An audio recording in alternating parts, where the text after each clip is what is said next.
I'm going to give you a warning right now. Do not watch this alone. And under no circumstances should you ever attempt this investigation. Some places don't release what they take, and some entities, well, they don't stay where they're found.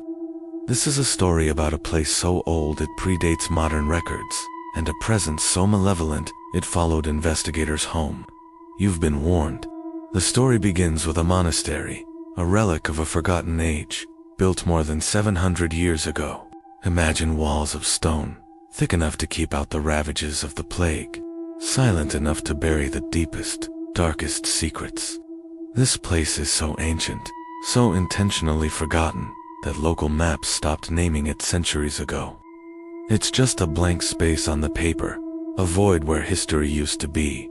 Even today, the locals who live in the nearby villages avoid the old road that leads to it.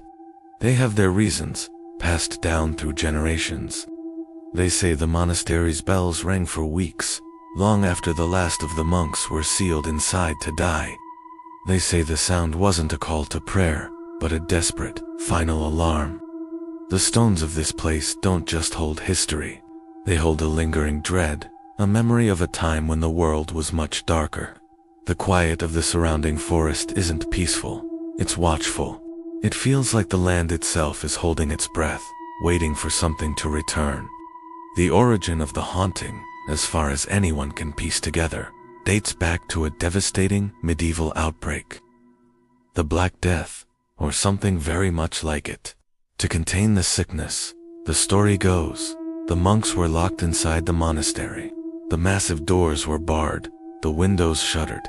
It wasn't a quarantine, it was a tomb. The healthy were trapped with the dying, and the dying were trapped with whatever came next. But here's where the official record goes cold. No bodies were ever recovered. No mass grave was ever dug. No burial records exist for the entire monastic order. It's as if they simply vanished from the face of the earth, consumed by the stone walls that were meant to protect them.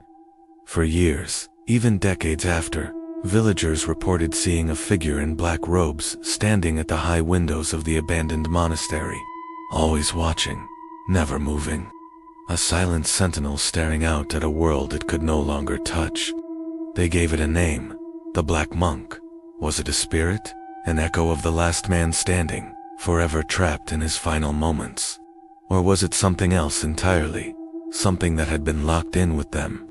This chilling image became a local legend, a campfire story to scare children, but for those who lived in its shadow, it was a terrifying reality. Fast forward to the modern era. A team of seasoned paranormal investigators, drawn by the centuries of whispers and rumors, decided to be the first to officially document the phenomena within the monastery walls. They went in, expecting the usual, residual hauntings, cold spots where a spirit might pass, the faint sound of footsteps on stone floors, echoes of a life long gone. They were prepared for echoes of the past, but they were not prepared for an intelligence that was very much in the present.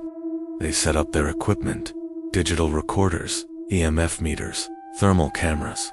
Then, they began their EVP sessions, electronic voice phenomena, asking questions into the silence and hoping for a whispered reply on the recording.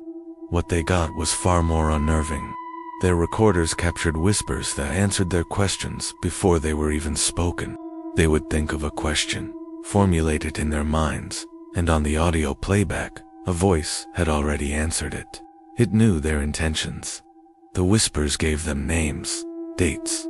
It even gave them directions, telling them which corridors to walk down, which rooms held the darkest energy. It was toying with them, leading them deeper into its domain. On the thermal cameras, a tall, human-shaped cold mass appeared. It didn't float in the middle of the room like a classic apparition. Instead, it clung to the walls, sliding along the stone as if it were part of the very structure, and it had rules. It never crossed an open doorway. It only ever appeared in the corners, a dark shape in the periphery of the thermal lens, watching from the intersection of two walls.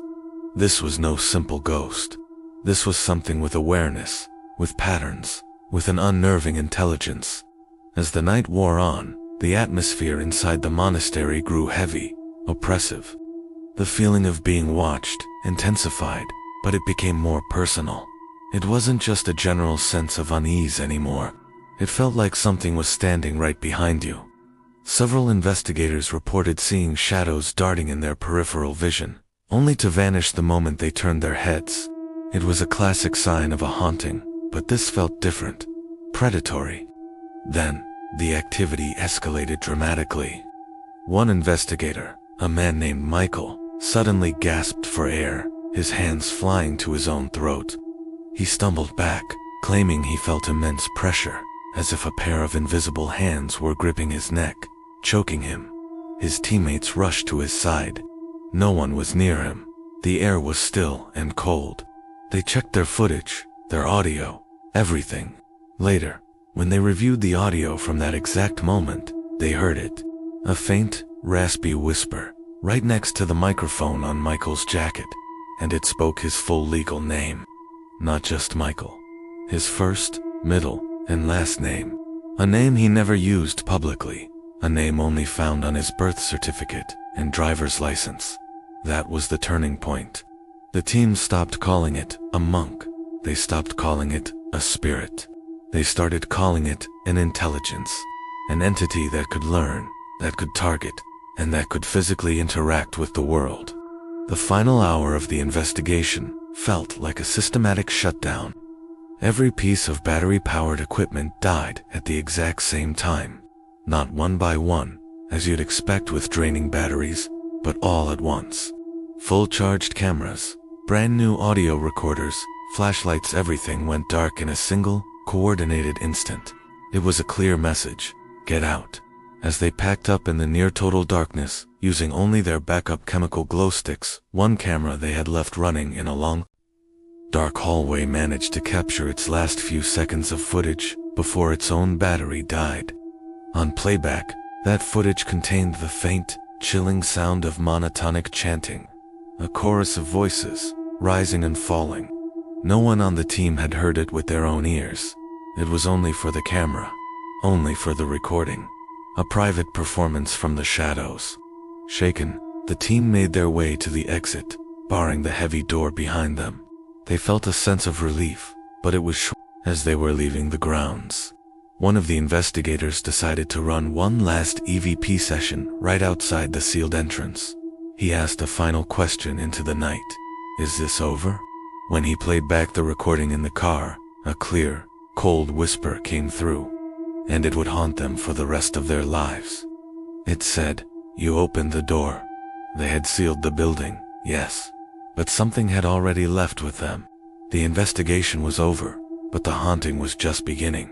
For centuries, it was a place of quiet prayer. But in the 1960s, a family living nearby reported terrifying events. Objects thrown, green foam oozing from taps, and a dark, hooded figure that terrorized them for years. They called it the Black Monk. The activity eventually stopped, and the house was demolished. The story faded into local legend, a terrifying but contained haunting, until now. Recently, a new team of paranormal investigators gained rare access to the monastery grounds, the origin point of the legend. They believed the original haunting wasn't a poltergeist, but the echo of something far more ancient, trapped within the monastery's sacred stones. Their goal was to make contact, to understand the true nature of the Black Monk.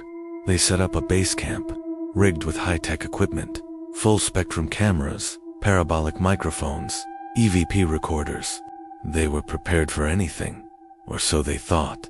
The first night was silent, eerily so. The equipment picked up nothing but the wind whistling through the ruins. The team felt a strange sense of disappointment, maybe even relief. But as dawn broke on the second day, the data review told a different story. One of the static night vision cameras, aimed at a crumbling archway, had captured something.